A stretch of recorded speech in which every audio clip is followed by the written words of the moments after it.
Hey guys, hope you're doing well. Hope you're getting some rest, staying hydrated, keeping keeping your sanity and your sense of humor in these difficult times. Just wanted to check in and talk about a few things.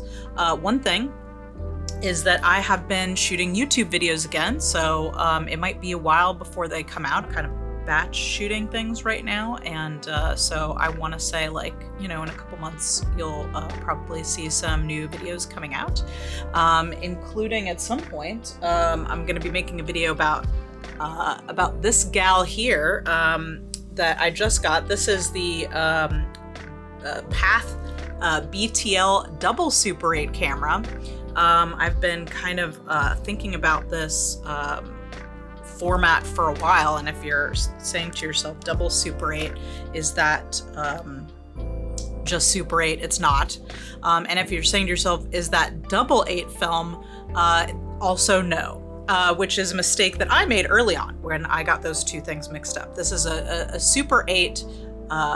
It's kind of like if double 8 and Super 8 got together, had a couple drinks, and had a baby.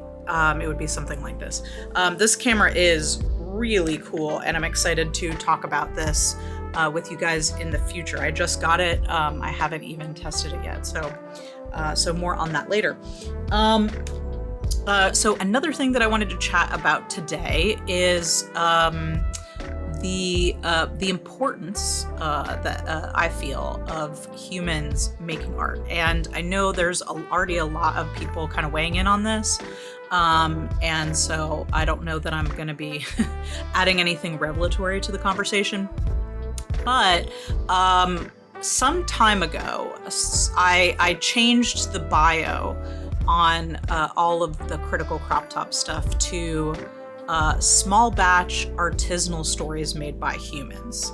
And I don't know that a lot of people noticed that or thought about it too much. And I feel like that was maybe a year or two ago. I don't know. It was when the sort of the conversation about AI in filmmaking really kicked up. So I can't give you an exact date, but I know it's been a while. And bios in social media or on YouTube or something are, when it comes down to it, for a film company, there's meant to be kind of a marketing thing where you're kind of explaining to people really succinctly who are coming to your page for the first time, like what it is that you make, like what is your brand per se, or what it is that you do. And for a long time, Critical Crop Top was a comedy, mostly comedy-based women's stories, so supporting women and LGBTQ creators, and that is absolutely still the mission for this for the stories that are being told with this film company. So that hasn't changed. What did change for me, I think, was at that moment the importance for me in I guess recognizing that as we move forward, and as we have been moving forward, there are going to be stories that are manufactured and stories that are human stories. And I'm not gonna, at this moment, get into a big debate about AI as a tool used by humans to speed up their work, or even really the ethical concerns about AI, which do absolutely impact the way that I think about it. I do feel like generative AI that takes prompts from other artists' work is stealing. It just is. That's how I see it. And I don't really see my views changing about that. I'm not really going to get into the environmental impact, which also is a big concern for me, because if we're going to be if these tools are going to be integrated into the workforce in our society, they have to be done in a way that isn't going to deplete the natural resources of our communities. So I'm not going to get into that deeply right now. What I really wanted to talk about was how AI and AI imagery kind of put me on this path to where I ended up wanting to work more with film photography and motion picture film. At the time, as all the AI images were coming out, and even still, I don't think I think they're ugly. I don't like the way they look. I don't think that they express anything personal. I don't think that they do anything that's exciting or interesting. It feels like, again, I know this is not new. I know a lot of people already said this, but it just feels like garbage that's being churned out. And I do understand the feeling that people have, the frustration at not being able to, like, having an idea and then not being able to get it out right away in the way that you want it to. That is just kind of the challenge of art making, is kind of, first of all, like, readjusting your expectations for what you can do throughout the steps in your career as you get better or as you improve, and kind of being patient with that and kind of trusting the process, and also recognizing that the idea that you had and the idea that you end up making, or what ends up being made, are often not the same thing. And that's a good thing, because there's things that kind of develop and happen along the way. And then whatever your audience takes away from the art that you've made is a completely third thing. And that's just the way, the process, right?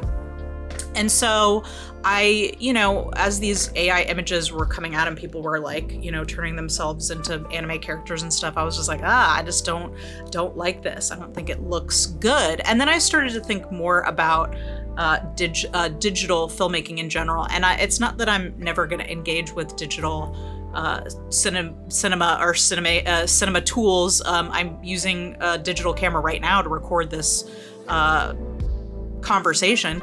I'm working on a project that I'm really excited right now, where we're shooting it on digital cameras as well. So I'm not against digital cinema either.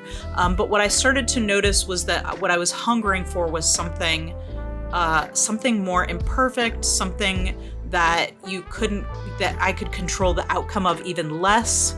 The longer I make art, and I do consider whatever it is that you're doing, whether you're making a drama or a sketch, anything that we make as human beings is art, right? We're expressing something using film or drawing or photography or music or whatever it is, right? Or acting. So when I'm making art, whatever that is, I've discovered that the thing that I really like the most is the process.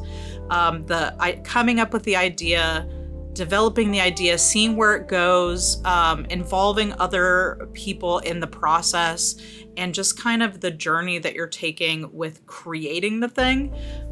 That's the most exciting thing about the process of filmmaking to me. And so to have tools that kind of eliminate the process and just result in a product is just not satisfying for me.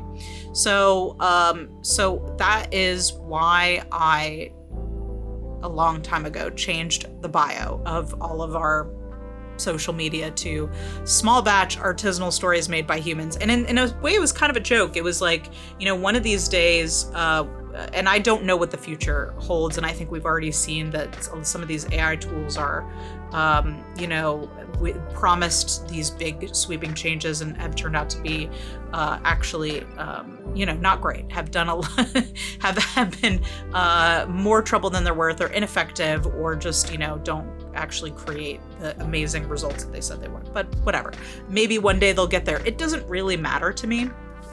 But sort of as a joke, I was kind of thinking that there would one day in this imaginary future, this sort of dystopian future, maybe, would be art or film or things that are made by machines, and that, similar to how we kind of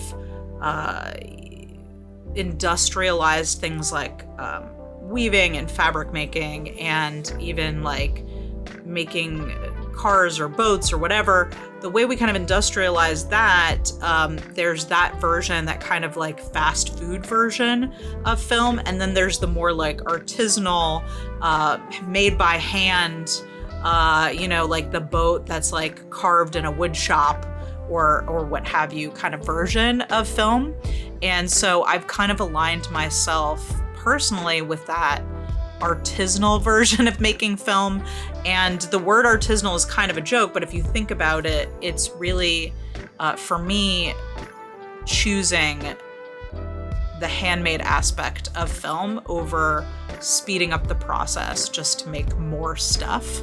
And so I'm not really trying to debate how other people use AI or whether or not they feel like it helps them to be a better writer, a better filmmaker. I'm just saying that it is not for me, and that I have actually just been moved to go in the opposite direction, where I'm looking for like, how can I get more hands-on? How can I get my hands on the film, hearing it run through the camera, developing it in the chemicals and drying the film in my house and scanning it.